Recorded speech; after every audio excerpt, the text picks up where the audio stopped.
I've been reading Martin Luther's Whether One May Flee a Deadly Plague again this week. Uh, it's some grim stuff, to be honest with you. So I won't get into the details. I'll just say that I do find a type of call to action for pastors in his words.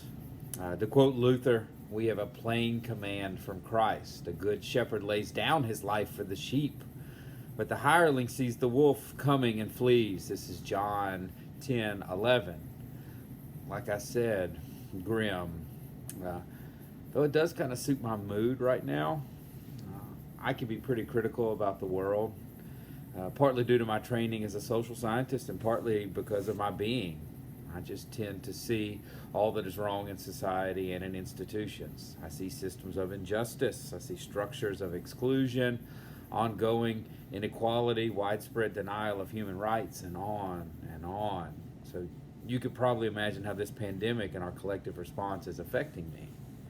Now, if this sounds a little like you too, then what I'm going to say next may very well resonate. I have at times gotten stuck in the process of pointing out all that is wrong. A place where I'm so focused on what is wrong and what needs to be done to correct it that I don't get anything done. It's like a type of quagmire or quicksand, a bitter feedback loop between awareness of need and depression born of hopelessness. Well, I'm happy to share with you that I haven't gotten stuck in the quagmire of our present moment. I do have hope right now, and I get up every day and set about my work with that hope at the center of my being. You know, the gospel text this week in the lectionary is John chapter 11, the story of Lazarus' resurrection. And I'm going to read a portion of that. Then after this, he said to the disciples, "Let us go to Judea again." The disciples said to him, "Rabbi, the Jews were just now trying to stone you, and you are going there again?" And Jesus answered, "Are there not 12 hours of daylight? Those who walk during the day do not stumble because they see the light of this world. Those who walk at night stumble because the light is not in them." After saying this, he told them, "Our friend Lazarus has fallen asleep, but I am going there to awaken him."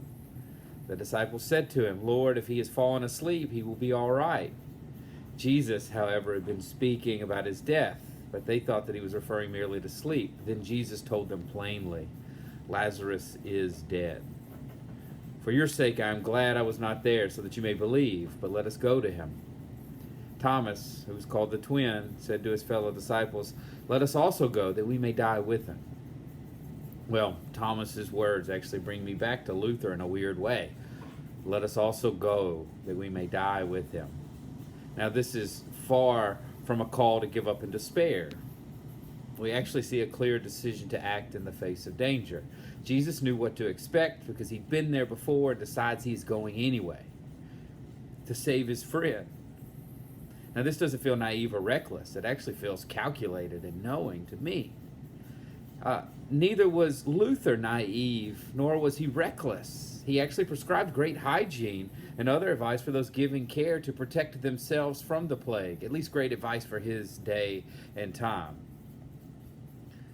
But you know, there's something in this text I want to draw your attention to, because Jesus also knew something bigger than just what to expect. He had hope on a much grander scale.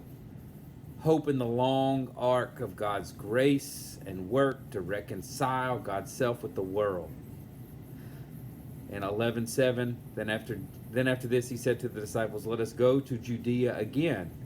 The disciples said to him, "Rabbi, the Jews were just now trying to stone you, and are you going there again?" And Jesus answered, and this is the part, "Are there not 12 hours of daylight?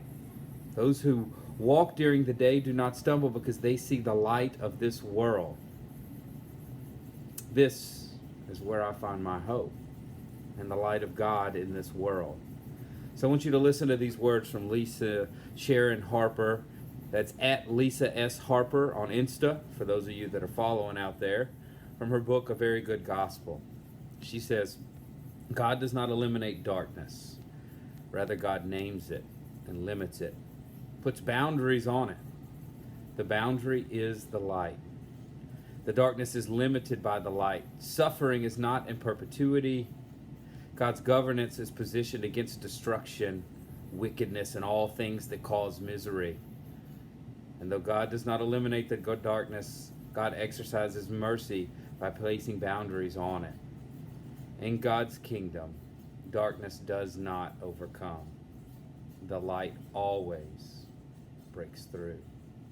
So my prayer for the day is that you may find hope in the light of God in this troubling moment in our world. Hope strong enough to face the trials that beset us with action that's appropriate to your own care and health. Amen.